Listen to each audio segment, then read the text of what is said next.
Presentamos Mate y Teología, un recorrido ameno por las diferentes áreas de la teología, con Josué Sánchez y Raúl Abraham. Saludos y bienvenidos a un nuevo programa de Mate y Teología.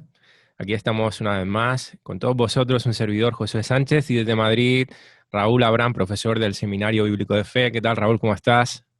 ¿Qué tal? Buenas tardes a todos. Una alegría estar ya entrando en la recta final. Hoy tenemos un programa realmente interesante, muy profundo. Vamos a estar hablando de Armagedón. Va a ser la consumación, digamos, de prácticamente todo lo que estamos viendo. Luego, por supuesto, viene el milenio, pero esta batalla viene a concluir con el juicio de Dios contra los moradores de la tierra, y la verdad que es un tema muy apasionante. En el programa pasado estuvimos hablando de la diferencia entre Gog y Magog y lo que es la batalla de Armagedón. Os animamos a que lo escuchéis, si no lo habéis podido escuchar, lo podéis ver también. Como sabéis, tenemos todos los programas subidos en nuestra página web, en nuestro canal de YouTube. Me he acordado ahora, quería recordaros, lo hemos dicho en varios programas ya, pero Raúl tiene un libro que se llama Lo que viene, que podéis descargarlo, comprarlo en Amazon para Kindle, para leerlo en cualquier dispositivo móvil, smartphone o tablet. Y os animo porque es un libro que está muy, de forma resumida, viene a explicar todo lo que es la escatología bíblica, los tiempos finales, y os animo a que podáis adquirirlo. Está muy asequible. Dicho esto, pues Raúl, si quieres, leemos en Apocalipsis 16 para entrar en lo que es la batalla de Armagedón. En ese capítulo de Apocalipsis nos encontramos en el versículo 12, pues ya el comienzo del fin de este juicio de Dios, en donde dice, lo leemos, en el versículo 12 dice: el sexto ángel derramó su copa sobre el gran río Éufrates, y el agua de este se secó, para que estuviese preparado el camino a los reyes del oriente. Luego explicaremos un poquito qué es todo eso. Y vi salir de la boca del dragón y de la boca de la bestia y de la boca del falso profeta 3 espíritus inmundos a manera de rana. Sabemos que el dragón es Satanás, la bestia el anticristo y el falso profeta. Ellos convocan, dice, son espíritus de demonios que hacen señales y van a los reyes de la tierra en todo el mundo. Todas las naciones de la tierra los reúnen a la batalla de aquel gran día del Dios Todopoderoso. Y aquí dice: yo vengo como ladrón. Hablando de Jesús, es Jesucristo hablando, ¿no? Diciendo: bienaventurado el que vela y guarda sus ropas para que no ande desnudo y vean su vergüenza. Y los reunió en el lugar que en hebreo se llama Armagedón, que traducido es el monte Megido. Eso es lo que quiere decir Armagedón.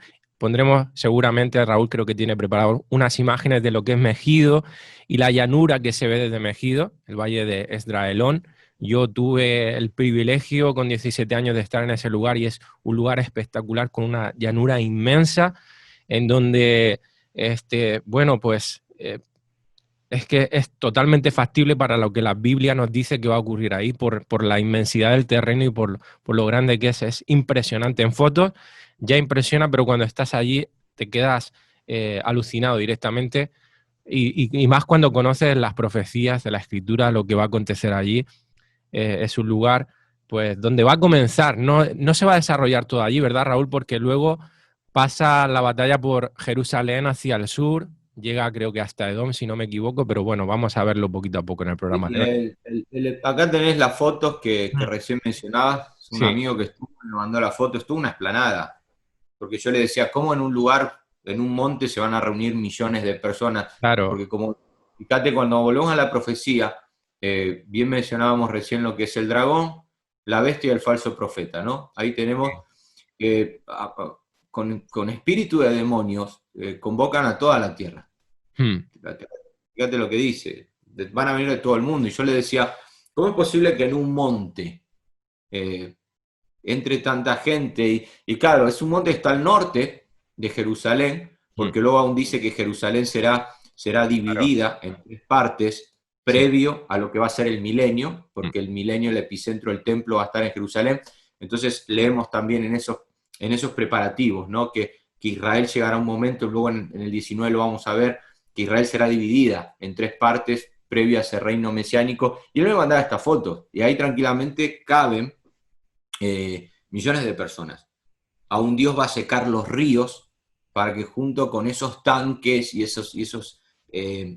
y toda esa artillería, ¿no? Ese campamento militar que se va a montar ahí para librar la batalla contra nuestro Señor Jesucristo. Apocalipsis 16, como bien hemos leído, nos habla un poco de lo que son los preparativos. Y los que nos están escuchando, sería bueno si luego pueden ver las fotos para que puedan ver que verdaderamente caben ahí millones de personas, tal y como lo habíamos mencionado, ¿no? Y bien, poder diferenciar, ahí tenemos nosotros a modo de gráfico, ya se cumplieron los 7 sellos, se cumplieron las 7 trompetas, ahora se han cumplido 5 copas, la 6ª copa son los preparativos que acabas de leer, y la 7ª copa ya se lleva a cabo, la batalla de Armagedón, junto con el 7º sello y la 7ª trompeta, que también se llevan a cabo ese mismo día. ¿Sí? Sí. Y no sé si querías aclarar algo en cuanto a Gog y Magog, que veíamos también el otro día, por si no, a lo mejor había tanto para dar que en el programa anterior como que seguramente más de uno se quedó con dudas, y sería bueno que lea 38 y 39 de Ezequiel para aclarar eso. Pero decíamos que Armagedón es esto, de aquí. Sin embargo, Gog y Magog teníamos que ubicarlo antes, que podía ser previo, decíamos en esta etapa de acá, que bien se podían cumplir esos granizos y esas plagas que vimos, que podía ser mañana, en una etapa previo al arrebatamiento, o después del arrebatamiento, que era complicado ubicar esta campaña dentro de un tiempo cronológico, pero sí es previo a la batalla de Armagedón por esas diferencias que nosotros estuvimos hablando. Lo que sí encontramos, Raúl, es que siempre que se menciona este evento de Gog y Magog, se pone cronológicamente las profecías antes de Armagedón. O sea, hay como una diferencia, lo que pasa es que no sabemos la brecha de tiempo cuánto es, o si es inmediatamente ocurre esto y al poco ocurre lo otro. Por eso es difícil de encajarlo, pero cronológicamente encontramos Joel, capítulo 2, capítulo 3, Isaías 34 y 35, que hablan de todo esto y hablan también un poco de Armagedón y demás. Cronológicamente lo sitúan antes, a modo diferenciado de lo que es Armagedón. Y bueno, sí, estuvimos hablando el otro día, tampoco es que es un tema complicado, pero por lo menos vimos a modo de resumen lo que viene siendo esa batalla de Gog y Magog y lo que encontramos en Ezequiel 38-39, sin meternos tampoco en cábalas de cuándo exactamente va a ser, porque es que no lo sabemos. y que era una campaña. Claro, sí, Armagedón, claro, mira, cuando leemos en el texto bíblico la palabra que se traduce en griego, polemos es la palabra, cuando habla de Armagedón, polemos se traduce como batalla de Armagedón, pero en realidad la palabra correcta es campaña o guerra. Una batalla se entiende como un evento que tiene lugar en un momento, podríamos decirlo así, pero una guerra o campaña es como una serie de sucesos que se van dando y se va desarrollando una guerra que dura cierto tiempo. No sabemos cuánto tiempo, pero es así, una batalla pues puede ocurrir en un día, 2 días, 3 días, pero una guerra o campaña dura es como más espaciado y se van dando una serie de sucesos. Entonces se cree, y hay comentaristas que piensan, que Gog y Magog es parte de esa campaña que desemboca en Armagedón. Puede ser Sí. o puede que no. Sí, de hecho, cuando uno analiza la profecía de Daniel al final del capítulo 12, Daniel habla de lo que son los últimos 3 años y medio, al final del capítulo 12. Y él deja 30 días acá entre lo que es la venida de Cristo, y hay 30 días que él deja ahí, en el aire, entre lo que es la venida de Cristo y el final ese del quinto, de la quinta copa, ¿no? Y se cree que en esos 30 días es donde se va a preparar todo esto que estamos viendo. Y luego hay 45 días que a Daniel le quedan ahí también como en el aire, dicen algunos, que es la restauración de la tierra que se va a llevar a cabo. El lector tendría que leer, a ver, voy a poner el texto para que algunos puedan ver bien de qué estamos hablando, porque quedan días, o sea, no van a ser, la última parte de la tribulación no van a ser justo 3 años y medio, sino que hay unos días que quedan ahí, y es bueno que al final puedan ver de qué se trata esos 75 días dividido en 30 y 45. Y está aquí, en Daniel capítulo 12, y ya vemos rápido lo que es Armagedón, pero acá termina hablando, él viene diciendo el versículo 10, serán limpios, emblanquecidos, y desde el tiempo que se ha quitado el continuo sacrificio hasta la abominación desoladora, habrá 1290 días. O sea, a esos 3 años y medio se le agregan 30 días más. Sí. Porque 3 años y medio son 1260. 30. Acá se le agregan, fíjate, 1290, 30 días más. En esos 30 días más se cree que es donde se va a llevar a cabo estos preparativos que acabamos de ver. Sí. Que Dios va a secar los ríos, que la falsa trinidad satánica va a convocar. Y luego fíjate que a esos 1290 días se le suman 35 días más. De aquí. ¿Ok? Sí. O sea, 45 días más sería. Y llega a 1335 días. O sea, se le suman 45 días más que tiene que ver con esa restauración que se va a tener que llevar a cabo en la tierra para que el reino de Cristo venga a desarrollarse durante ese milenio. Entonces, tú irás hasta el final, reposarás para recibir tu heredad, le termina diciendo a Daniel. Pero fíjate que aquí tenemos, volviendo a nuestro gráfico, tenemos aquí 30 días, que es donde se van a llevar a cabo esos preparativos, más luego otros 45 días, una vez que Armagedón termine, para poder ahora restaurar la tierra, donde Jerusalén también será dividida en 3 partes, y eso preparará terreno a lo que es el reino mesiánico de nuestro Señor Jesucristo. Así que bueno, mucho por ver ahí, pero si querés vemos Armagedón. Sí. De hecho, bueno, Raúl, es que cuando uno empieza a leer, y obviamente no puede ser una batalla breve porque hay un suceso de cosas que requieren tiempo porque vemos cómo vienen los reyes del Oriente. Bueno, primero cómo el anticristo con las 10 naciones ya... digamos, van hacia Israel, se establecen en Palestina, hay esa oposición ya contra Israel, vemos cómo los reyes del Oriente de repente se manifiestan y vienen en contra del reino del anticristo, pero luego cambia todo porque aparece Cristo con una señal y esa señal hace que, bueno, o sea que es algo que cuando tú empiezas a leer, obviamente no puede suceder así en una batalla simple, sino que tiene que ser una serie de sucesos, una campaña de eventos que se van desarrollando y que dan lugar pues a lo que se conoce como ya Dios venciendo a todas estas naciones, ¿no? Hoy vamos a hablar de todo esto, poco a poco. Claro, y vos fíjate porque algunos se creen que cuando Cristo venga, su primer parada va a ser Meguido. No, Cristo viene a Jerusalén. Exactamente. Al Monte de los Olivos. Claro. Y luego va a ir a Meguido a librar esa batalla. Entonces, acá tenemos tiempo. Sí. Acá es donde todo ojo le verá, cuando él venga a Jerusalén, ponga los pies en el Monte de los Olivos. Pero luego la batalla se va a llevar a cabo. Yo tenía anotado por aquí los kilómetros que hay de Jerusalén a Meguido. No lo tengo ahora aquí a mano. Pero claro que hay tiempo. O sea, no es que Cristo viene a librar primero la batalla Armagedón. No, él viene a la tierra, todo ojo le verá. Israel lo va a reconocer en esa venida y luego Meguido viene a ser el consumado de todo lo que hemos venido hablando, de esas 7 copas que ahora junto con los 7 sellos y las 7 trompetas se van a llevar a cabo en aquel monte. Así que bueno, vamos si querés a hablar algo muy... Quiero hacer una diferencia, vamos a leer, te voy a poner ahí para que podamos leer ya lo que es Armagedón en sí, en Apocalipsis 19, volvemos a repetir que en el 16 están los preparativos de esa campaña, mientras que en el capítulo 19, del versículo 11 en adelante, ya vemos esa batalla en pleno auge, ¿no? Por decirlo de una manera. Entonces, si querés andar leyendo, y me voy deteniendo principalmente para que los que nos están escuchando puedan ver la diferencia ahora entre lo que es la venida de Cristo en Armagedón y su primera venida, cuando Él vino a la tierra a morir por los pecadores. Totalmente quiero ver algunas comparaciones. En la primera venida, Cristo vino con relación al pecado, a morir por el pecado, como el siervo sufriente.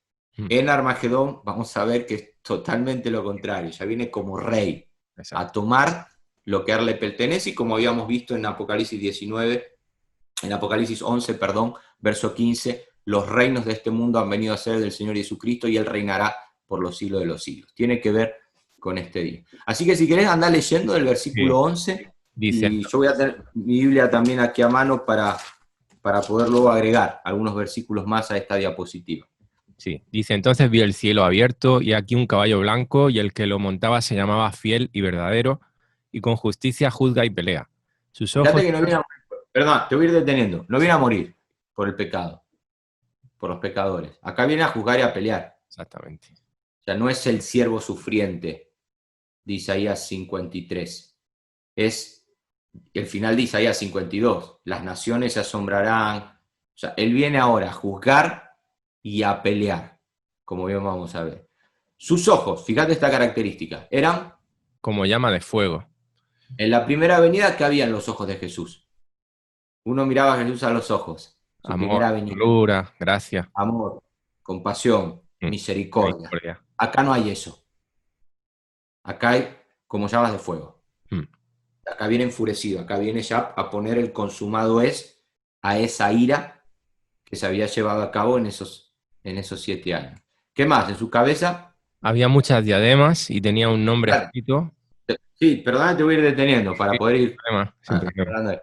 En su cabeza hay diademas, no es la corona de espinas de su primera venida, donde Ah. él tuvo que morir por el pecador. Acá ya viene como con diademas, como vencedor, viene a reinar en ese lado. Dice, ¿Qué más nos dice? tenía las diademas como autoridad, ¿no? Algo así como corona, ¿no? Totalmente. Vale. Como vencedor. Mm. Ya viene habiendo sido vencedor, porque él Ah, venció en la cruz. Pero exacto. ahora ya viene con la diadema puesta, él es ya el vencedor. Y tenía un nombre escrito que ninguno conocía sino él mismo. Esto es interesantísimo, Mm. porque al decirnos que ese nombre ninguno conocía Yeah. sino él mismo, Mm. es como que nos da a entender que hay atributos de Dios Que no que con- nunca vamos a llegar a conocer, Ah. ni aun cuando estemos en la eternidad. Y yo sé que esto a veces, porque Pablo dice que ahora vemos oscuramente, en 1 Corintios 13, como un espejo, pero llegará el momento en el que veamos cara a cara y conoceremos como fuimos conocidos. Hay atributos de la identidad de Jesús que aún una eternidad no nos va a alcanzar para conocerla, y a pesar de tener un cuerpo glorificado muy superior al que tenemos hoy, hay cosas de Dios que nunca vamos a entender, que no vamos a conocer, ¿no? Como que ninguno conocía, sino él mismo. Hay atributos de Dios que Dios se los reserva para él mismo, sin necesidad de querer ahora revelárselo al hombre. Yo estoy de acuerdo A con lo ver, que tú dices, Raúl. sí, ¿Sabes por qué? Mira, hay... no recuerdo en qué epístola es, no sé si es en Primera de Pedro, que habla de que los ángeles como que nos observan y al vernos como que se asombran de ciertas cosas que para ellos todavía no habían sido desveladas en cuanto a los atributos de Dios, de la gracia. Y ellos están con el Señor, los están viendo y aún no tienen una comprensión total de la magnitud de quién es Dios. Pues algo claro, parecido capaz que nos suceda a nosotros, que seguimos exacto. descubriendo a Dios por la eternidad. Claro, el texto que vos estás mencionando está en Primera de Pedro al final, ¿Verdad? Si no me equivoco, eh, sí. cuando ahí habla Primera de Pedro, cuando él termina diciendo aquí al final de esta primera sección, que Pedro viene desarrollando lo que es la salvación, cómo se ha llevado a cabo la salvación en los creyentes, ¿no? Sí. Nos habla de la santificación y demás. Y ahora dice que eso ha sido anunciado por los apóstoles y son cosas, o sea, todo lo que tiene que ver con la salvación, Es el que... los cuales los ángeles anhelan mirar. Exacto. Y acá está el punto, ¿no? Es interesante esto porque uno dice, ¿qué es lo que los ángeles miran? Bueno, los ángeles miran la obra que Dios hace en el creyente, que ellos no la conocieron estando con Cristo, la van conociendo ahora, y en Efesios capítulo 3, cuando Pablo hace también referencia a los ángeles, dice en el versículo 10, creo que es, lo vamos a poner aquí, que la multiforme sabiduría de Dios sea ahora dada a conocer por medio de la iglesia a los principados y potestades de los lugares celestiales. Exactamente. Los ángeles aprenden de la sabiduría de Dios mirando a la iglesia, mirando la obra que Cristo ha hecho en la iglesia. Y siguen aprendiendo. Sí. Entonces, esto nos da a entender, también volviendo a nuestro texto que estábamos viendo, que hay cosas de Dios que aún en la eternidad seguiremos aprendiendo y que muchas de ellas no llegaremos a conocer. Y esto es grandioso, porque al final entendemos que no estamos estudiando a una persona común y corriente, estamos estudiando a Dios. Exactamente. Y hay cosas que, nombre escrito que nadie conocía, sino él mismo. Hay identidades que Dios se reserva. Fíjate la ropa, ¿cómo estaba la ropa? Teñida en sangre. Esto es guerra, Claro. es una campaña. O sea, ya no es la ropa de un carpintero que viene a morir por el pecador, ahora es la ropa de un guerrero, el verbo de Dios, dice ahí, que viene con ejércitos celestiales. Aclaro que esos ejércitos celestiales no es la iglesia, son los ángeles. Exactamente. A pesar de que habla vestido de lino finísimo, blanco y limpio, y le seguían en caballos blancos. Es la visión que Juan está teniendo, no significa que literalmente van a venir. Ahora, de su boca, fíjate qué dice. Sale una espada aguda Ahí. para herir con ella a las naciones. Fíjate hasta ahora. En la boca del Cristo que vino en su primera venida, ¿qué había? No había espada. Claro. En la primera venida. En la primera venida de la boca de Cristo salían bienaventuranzas, salían parábolas, y todo con el fin de sanar al pecador. Sin embargo, ahora él no viene a sanar, él viene a herir, como bien dice aquí el texto. O sea, es el consumado y soy reiterativo en esto, es el fin de una época, es el fin del siglo y es la consumación de la ira de Dios. Y él la regirá con vara de hierro, el milenio, ¿no? Pero previo a eso vemos el vino del furor y de la ira. Esto es Armagedón, es la consumación de esa ira del Dios Todopoderoso. Y termina de leer, si querés, el 16, y en la vestidura, y en su vestidura. Sí, tiene escrito este nombre, Rey de Reyes y Señor de Señores. Ahí vamos a ver el milenio. Cristo reinando sobre reyes, sobre naciones, y es muy similar a lo que nos habla el profeta Isaías. Antes de presentarnos al siervo sufriente, Isaías nos da características también que ya comienzan a llevarse a cabo aquí en la batalla de Armagedón. Fíjate lo que dice Isaías. Wow, me cuesta acá el ratón, se me van los profetas. Isaías capítulo 52, ahora que leímos eso del regirá con vara de hierro, el final del capítulo 52, él dice aquí, mi siervo será prosperado, engrandecido, exaltado y puesto muy en alto. Eso lo vimos en la ascensión de Cristo, pero luego el versículo 15 de Isaías 52 dice, así asombrará él a muchas naciones, los reyes cerrarán ante él la boca, porque verán lo que nunca les fue contado y entenderán lo que jamás habían oído. Eso es lo que nos está diciendo aquí el texto, ¿no? Que acabamos de ver, que él regirá con vara de hierro, como bien acabamos de ver acá, y todos lo verán como el Rey de Reyes y el Señor y el Señor de Señores. Es eso. Y la pregunta es, para ir entrando a la conclusión, ¿qué pasa con esas naciones? ¿Qué pasa con el anticristo? ¿Qué pasa con el falso profeta? Si querés leemos el final. Yo voy a poner el gráfico una vez más acá, pero vamos a Apocalipsis 19 a partir del versículo 17, que no tenemos ahí en la diapositiva, y quiero que puedas leerlo en tu Biblia, Apocalipsis 19, verso 17, para poder completar o sea, ¿cómo termina? ¿Qué pasa con esas naciones? ¿Qué pasa con el anticristo, el falso profeta? ¿Qué pasa con el diablo? Tenemos que terminar hoy el programa viendo qué va a pasar con el diablo durante el reino mesiánico y demás. Pero fíjate el 17, léelo si querés. Vi a un ángel que estaba en pie en el sol y clamó a gran voz, diciendo a todas las aves que vuelan en medio del cielo, venid y congregaos a la gran cena de Dios, para que comáis carne de reyes y de capitanes, y carnes de fuertes, carnes de caballos y de sus jinetes, y carnes de todos, libres y esclavos pequeños y grandes. Hasta ahí. Fíjate ya, ¿qué pasa con esas naciones que se congregan ahí?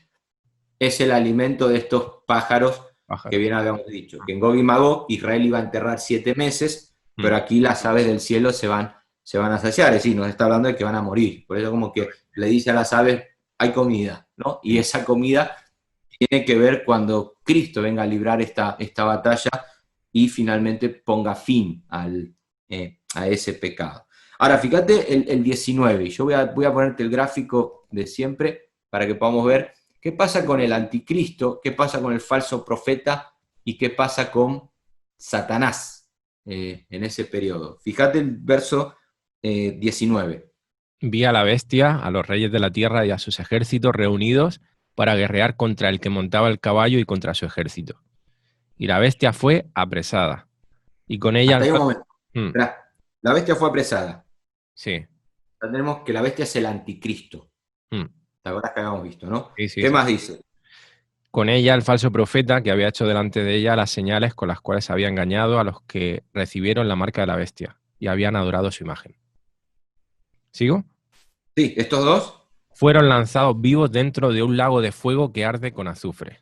Fíjate, acá tenemos el lago de fuego. Mm, Inaugura el lago de fuego ¿qué? Primero, la bestia y el, en esa batalla. Mm. ¿Quién le sigue? el falso El profeta. falso profeta. Ahí se inaugura el lago de fuego. Todavía los incrédulos siguen en el Hades. Mm, Y el diablo, me adelanto un poquitito al final del versículo 21 que tenías que leer, pero sí. fíjate en Apocalipsis 20 lo que nos dice, porque ya tenemos que el falso profeta junto a la bestia, al anticristo, son lanzados vivos al lago de fuego, sin necesidad de ser juzgados ni nada, Mm. directamente, a diferencia de los incrédulos que tendrán que pasar primero por el gran trono blanco.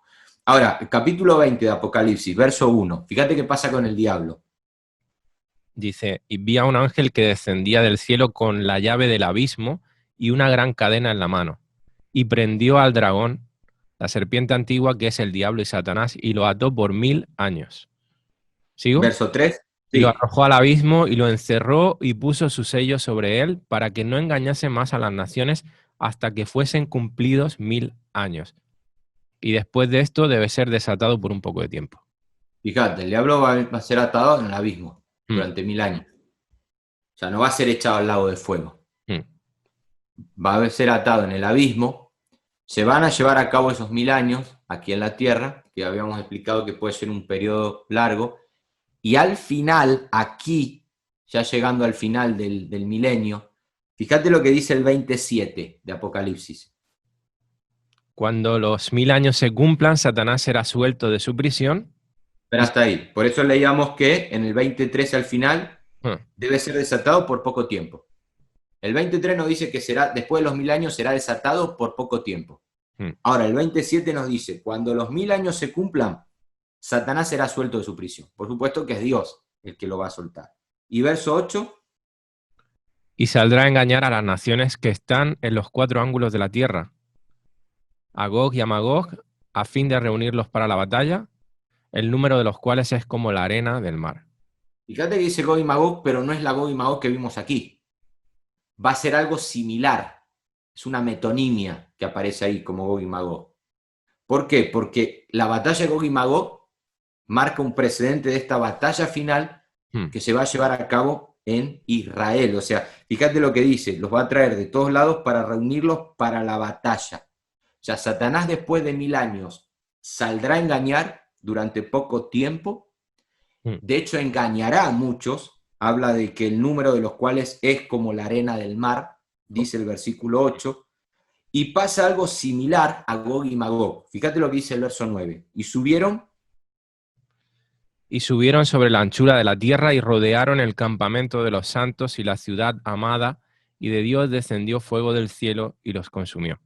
¿Te acordás? Muy similar a Gog y Magog, la ciudad amada, Jerusalén. Tienes que ver ahí con Israel. Sí. Entonces el epicentro en el milenio va a ser Jerusalén, donde va a estar el templo, donde Cristo va a estar reinando. Satanás es suelto de su prisión, viene a engañar, o sea, muy similar en el sentido de cómo convoca ahora él, juntamente, seguramente con demonios también, que la Biblia no habla de dónde van a estar los demonios, es un misterio, pero creemos que si el diablo está atado esos 1000 años, los demonios también estarán atados, a pesar de que no hay ningún registro bíblico de eso. Pero finalmente, ¿cómo termina todo? Verso 10. Y el diablo que los engañaba fue lanzado en el lago de fuego y azufre, donde estaban la bestia y el falso profeta, y serán atormentados día y noche por los siglos de los siglos. Acá ya vamos a tener a los 3 en el lago de fuego. Previo a lo que tenemos que ver el próximo programa, que es el gran, o sea, Sí, previo a lo que vamos a ver, que es el Gran Trono Blanco, del cual estaremos hablando en los próximos programas, junto con lo que es el Lago de Fuego, para finalmente terminar con la nueva Jerusalén. Ya prácticamente estamos llegando al final del puzzle, ¿no? Entonces tenemos acá una batalla más que se añade, la batalla final, se le conoce así al menos en los libros de escatología, que va a ser similar a Gog y Magog, porque va a ser en Israel, en esa ciudad amada, donde el diablo vendrá a engañar, pero finalmente Dios lo va a arrojar a él, y supuestamente también a los demonios también serán enviados al lago de fuego, donde ya estaba el anticristo y el falso profeta. Así que en resumen hemos visto en estos 2 últimos programas 3 batallas. Gog y Magog, Armagedón y por último la batalla final, antes del Gran Trono Blanco. Importante diferenciar para entender todo esto que estamos viendo y bueno, se nos acaba el tiempo ya, Raúl. Si querés leer, sí. No quisiera cerrar sin el 19-21, para que hayamos visto 19-21 de Apocalipsis, lo que le pasó al anticristo, lo que le pasa al falso profeta y qué pasa con todos los demás. Verso 21 de Apocalipsis 19. Léelo si querés. Sí. Y los demás fueron muertos con la espada que salía de la boca del que montaba el caballo, y todas las aves se saciaron de las carnes de ellos. En Armagedón muere todo el incrédulo. Solamente pasa el milenio, aquellos 5 vírgenes prudentes, aquellas personas que hayan creído en esas tribus, en esas aldeas, el remanente que Dios tiene de Israel en el desierto. Sin embargo, todo aquel que no es de Cristo, todo aquel que Dios no conoce, será destruido. Y posteriormente, después de 1000 años, esa segunda resurrección para pasar por el Gran Trono Blanco, del cual estaremos hablando el próximo programa. Perfecto. Bueno, Raúl, pues muchas gracias por tu tiempo. Ya tenemos que terminar aquí. Gracias a todos por haber estado ahí al otro lado, ya sea viéndonos a través de Zoom, las redes sociales, o escuchándonos en Radio Paz en la 101.2 de la FM, o a través de la página web de la aplicación móvil. Recordaros que están todos los programas subidos y este estará en breve también para que podáis verlo de nuevo, repasar, por si os ha quedado algo ahí inconcluso o con dudas, también recordaros que nos podéis escribir. Bueno, sin más, un saludo y bendiciones. Nos vemos. Chao.